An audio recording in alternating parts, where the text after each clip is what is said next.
안녕하세요. I have a dream 발표를 하게 된 전준영입니다. 여러분은 언제 스스로가 부끄럽다고 느끼나요? 누군가의 질문에 자신 있게 대답하지만 틀렸을 때, 모두가 보는 공적인 자리에서 발표할 때, 저는 이 영상을 찍는 것도 지금 매우 부끄럽긴 하지만 제가 생각하는 부끄러움은 바로 거짓말을 하는 나입니다. 그래서 제가 오늘 말해볼 주제가 바로 부끄럽지 않은 사람 되기입니다. 사람은 하루에 몇 번이나 거짓말을 할까요?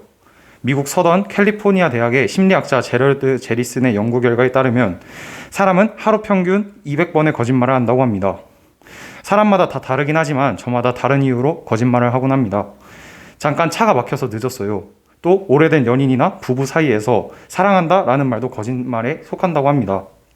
하지만 이러한 거짓말들은 결국 들통나게 되어 있습니다. 혹은 거짓말을 감추기 위해 또 거짓말을 해 점점 쌓이다가 나중에 한번 걸리거나요. 그런데 제가 말하고자 하는 거짓말은 좀 다릅니다. 바로 자기 자신에게 하는 거짓말입니다. 다른 말로 자기 합리화라고 하죠. 자기 합리화의 다른 점은 남에게 손해를 끼치지 않습니다. 또 거짓말을 했는지 안 했는지 자기 자신밖에 모르죠. 저는 이러한 자기 합리화 속에 하루하루를 살아왔습니다. 오늘은 너무 피곤하니까 내일 해야겠다. 이거는 내일 모레까지니까 내일 해도 충분해.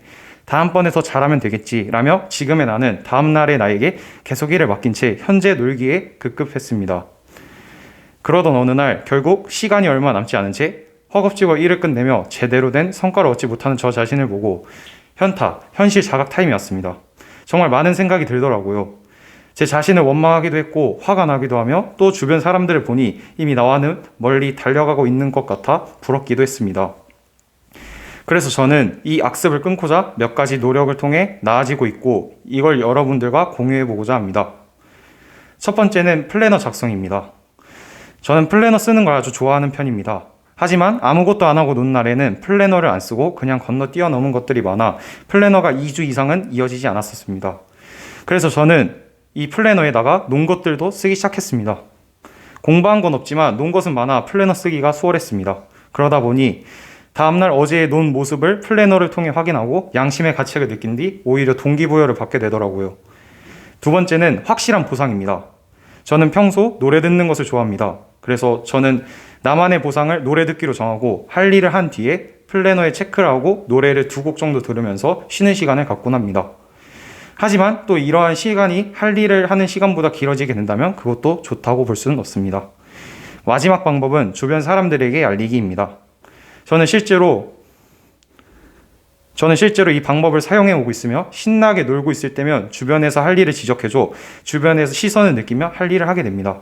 이렇게 말해둬야 아무것도 하고 싶지 않을 때 정신을 차리게 해줘서 이게 도움이 되더라고요. 누군가 이 영상을 볼지도 모르겠고 보더라도 여기까지 볼지는 잘 모르겠습니다. 하지만 이 발표의 마무리는 명언을 하는 게 가장 깔끔하다고 생각했기 때문에 명언을 하나 가져와 봤습니다. 진실을 말할 용기가 없는 자들이 거짓말을 한다. 제이 밀러라는 사람이 이런 말을 했습니다. 용기 있어 보이기 위해 거짓말을 하지만 결국 그 책임은 모두 자기 자신이 지게 되어 있습니다. 그러므로 우리 모두 용기 있고 떳떳하게 자기 자신과 남을 속이지 않고 당당하게 나아가 선한 영향력으로 세상을 바꾸는 멋진 세광인이 됩시다. 감사합니다.